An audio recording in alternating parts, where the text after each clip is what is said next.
Tem a palavra a representante do Partido Socialista.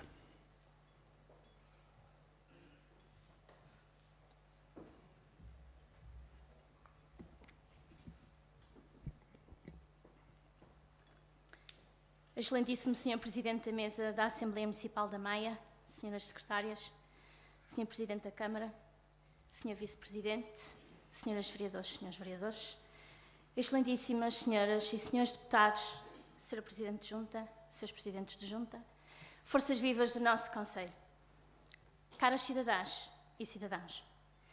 Entre a meia-noite e a 1 da manhã do dia 25 de abril de 1974, através do programa da Rádio Renascença, foi transmitida a senha da liberdade pela melodiosa voz de Zeca Afonso. Grândola Vila Morena, terra da fraternidade, o povo é quem mais ordena dentro de ti, ó cidade. E com esta senha de Otelo Saraiva de Carvalho, a revolução saía à rua. Era um dia da semana, uma quinta-feira. Dia de trabalho que não foi normal. Foi o virar de uma página da nossa história, mas acima de tudo, o novo acordar no madrugar, um dia diferente de primavera. Essa manhã apresentou-se como uma promessa de liberdade, uma promessa de novo regime que dava a todos a oportunidade de participar na construção de uma nova sociedade. Primavera amena, com cheiro de cravos enfiados nos canos das espingardas. E até nisso, abril foi jardim. A esta primavera seguiu-se o verão. E nasci eu, em agosto de 74, 3 meses e 21 dias depois da Grândola Vila Morena. Ainda eu não andava e aconteceu o ato eleitoral da Assembleia Constituinte, em 25 de abril de 1975. O Partido Socialista encabeçava logo a lista dos partidos políticos e coligações. Eram 14 partidos. Nessas eleições, votaram milhares de mulheres pela primeira vez. Perfilavam com orgulho nas filas das mesas de voto, porque antes o regime não permitia grandes mulheres. Não posso deixar de fazer especial referência a uma, Beatriz Cal Brandão, uma das fundadoras do Partido Socialista, juntamente com o seu marido Mário Cal Brandão e Mário Soares, entre outras figuras da oposição ao regime de Salazar. Beatriz Cal Brandão foi a primeira mulher a licenciar-se em Engenharia Química, o que a levou a dirigir uma fábrica de cerâmica em Vila Nova de Gaia. Lutadora, antifascista desde a sua juventude. Beatriz Cal Brandão esteve presa diversas vezes, tendo sido durante uma das suas prisões que conheceu Mário Cal Brandão, com quem casou, e viveu durante toda a sua vida. Beatriz Cal Brandão foi eleita deputada pelo Partido Socialista após o 25 de abril, exerceu funções durante várias legislaturas e foi a primeira deputada a defender no Parlamento o direito à interrupção voluntária da gravidez.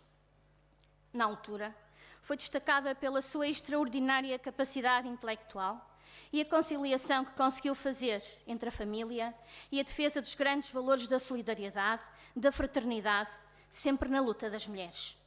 Morreu com 97 anos, em 2010. A ela a homenagem, e porque, felizmente, hoje, existem muitas mais como ela, e foi Abril que o permitiu. Assim, e voltando a Abril, nasciam partidos políticos, movimentos de cidadãos, coligações. Por isso se extremaram muitas posições e aqueciam confrontos. Aprová-lo, as queixas que chegavam à Comissão Nacional de Eleições, a guerra dos cartazes e das recusas das publicações propagandistas dos novos partidos em alguns periódicos, a incompatibilidade, a ilegitimidade de alguns dos candidatos. Isto em 75. Tão atual, que pode ler-se no relatório sobre as finanças eleitorais da campanha eleitoral de 75 o seguinte: a Comissão Nacional de Eleições não pode deixar, por conseguinte, de apelar para o Governo, partidos e povo, para a necessidade de uma séria reflexão sobre o custo da última campanha eleitoral. Uma contestação quente. Mas quente, foi verão de 75. Portugal esteve à beira de uma guerra civil. Falou-nos um grupo de militares moderado que pôs termo às tentativas contra-revolucionárias em 25 de novembro de 75. Abril sobrevivia.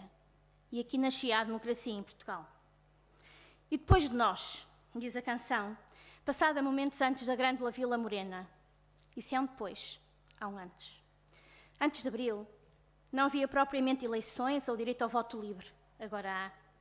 Antes do final deste ano, 2017, seremos chamados a votos para a escolha dos nossos representantes autárquicos. Mas a maioria das pessoas que não sabe ou que não se lembra o que acontecia antes de abril, não vota, mas sabe dizer mal. Antes da Revolução, não se podia dizer mal do governo, só da oposição. Agora podemos dizer mal do governo e mal da oposição. E fazê-lo no Facebook, no Twitter ou outros. Mas não se vota. Antes de abril, o acesso à educação, à saúde, à reforma, não era para todos. Agora, todos têm tudo. E todos protestam pelo que têm e pelo que não têm. Havia tortura, presos políticos, censura, lápis azul, havia guerra colonial. E ninguém protestava. Ou melhor, protestava-se, mas em reuniões clandestinas ou em silêncio, porque não havia liberdade de expressão nos meios de comunicação, não havia liberdade artística, não havia tanta coisa. E 43 anos depois, já temos isso tudo. E até demais. Mas a abstenção ganha terreno.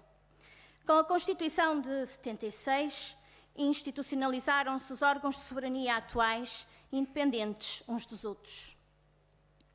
E para quem acha que o 25 de Abril já era, engana-se. Com a Grândola Vila Morena, a Revolução estava em marcha e ainda não houve a cantiga do recolher. Abril ainda não acabou. Não tenho dúvidas que a Revolução dos Escravos foi melhor que poderia ter acontecido ao nosso povo. Existe pobreza, mas não a pobreza gritante de outras épocas. Existe desemprego, mas existe igualmente proteção social. A democracia é muito cara, mas ainda é a única forma do exercício pleno da cidadania. E a guerra? A guerra, pelo menos a colonial, acabou, mas vivem-se tempos complicados e ameaçadores. Há que respeitar. Infelizmente, muitos aproveitaram-se da liberdade e a corrupção espalhou-se. Muitos apoderaram-se dos cargos políticos como se fossem propriedade sua e abusam do poder e enriquecem ilicitamente. Fogem aos impostos, especulam na banca com práticas ilícitas, apoderam-se de dinheiros públicos e privados, de poupanças e investimentos, sem escrúpulos ou poder, e vivem impunemente, às custas e à vista de todos nós. Mas a culpa não é de Abril, e esses não são os princípios de Abril. O que Abril nos trouxe foi o expoente máximo da democracia, onde o cidadão pode votar e ser eleito. Escolhi defender a democracia e haverá sistema mais representativo que este? Assim sendo, a democracia começa aqui, nesta casa.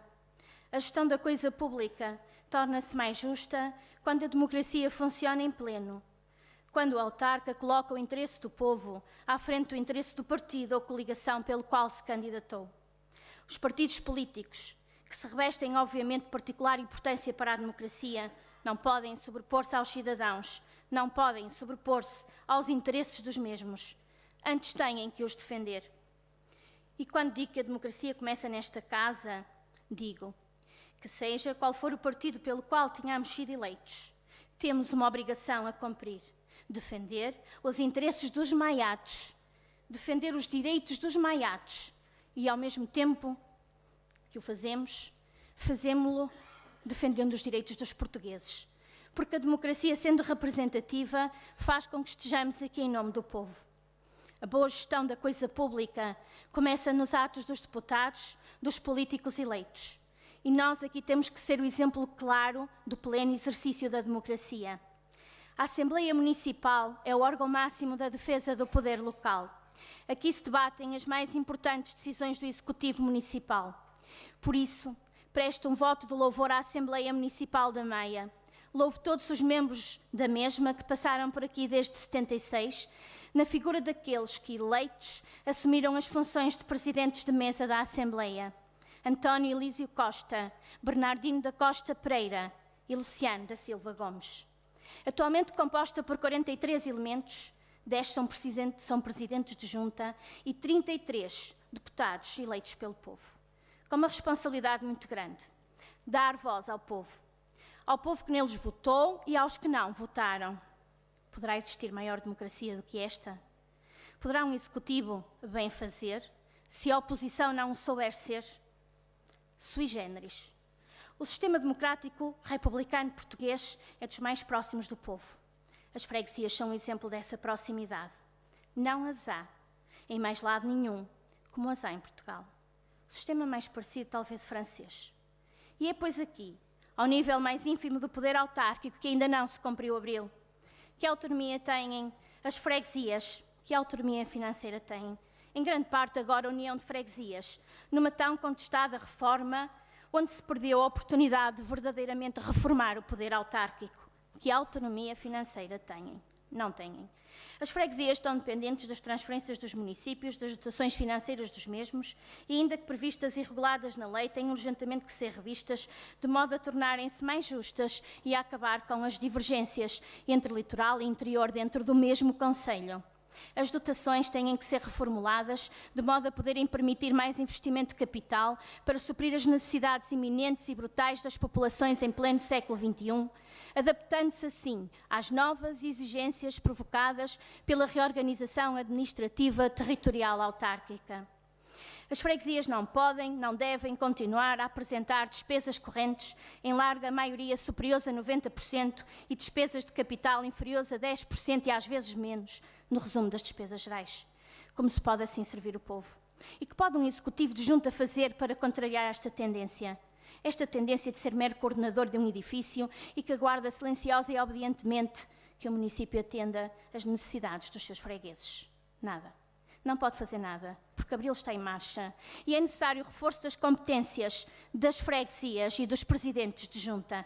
Essas, sim, as instituições democráticas mais próximas do cidadão.